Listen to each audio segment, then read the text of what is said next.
চলাচলের পথ বন্ধ করে দিলে করণীয়। আপনার চলাচলের পথ যদি কেউ বন্ধ করে দেয়, অবশ্যই আপনি ফৌজদারি কার্যবিধি আইনের 133 ধারায় জেলা ম্যাজিস্ট্রেট বরাবর আবেদন করবেন।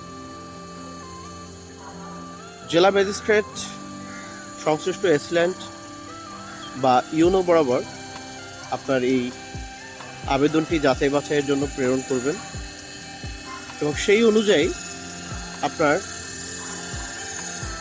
চলাচলের যে পথ সেই পথের ব্যবস্থা করে দিবেন, যদি আপনার এই পথের বিকল্প কোনো পথ না থাকে। একই সাথে আপনি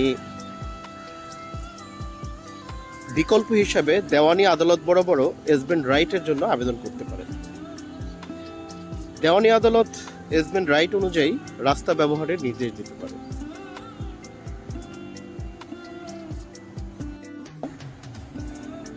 সামাজিক জীব মানুষ, আমরা একে অপরের পরিপূরক।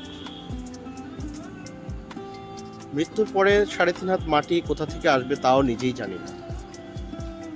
যখন জন্মেছিলাম তখন নিজের সম্পদ বলতে একটু কাপড়ও ছিল না।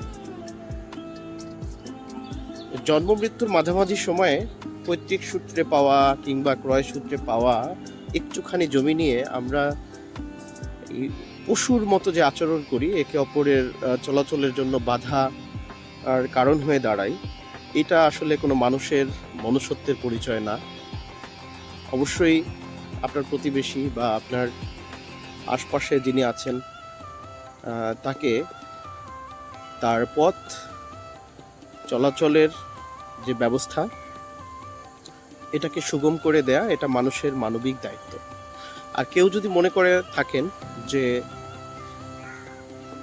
ক্রয় সূত্রে বা পৈতৃক সূত্রে, আমরা রেকর্ডীয় সূত্রে এই জমির মালিক, আমরা চলাচলের পথ ব্যারিকেড দিয়ে দেব, অন্য কাউকে হাঁটতে দেব না, অবশ্যই এটা অন্যায়।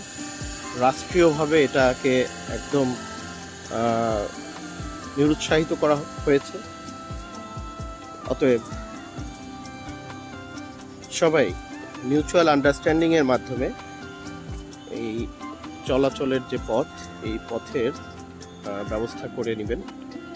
অন্যথায় প্রচলিত আইনে এসবেন্ড আদালত কিংবা ফৌজদারি কার্যবিধি আইনের 133 ধারা এটা অনুসরণ করবেন। সবাই ভালো থাকবেন। আসসালামু আলাইকুম।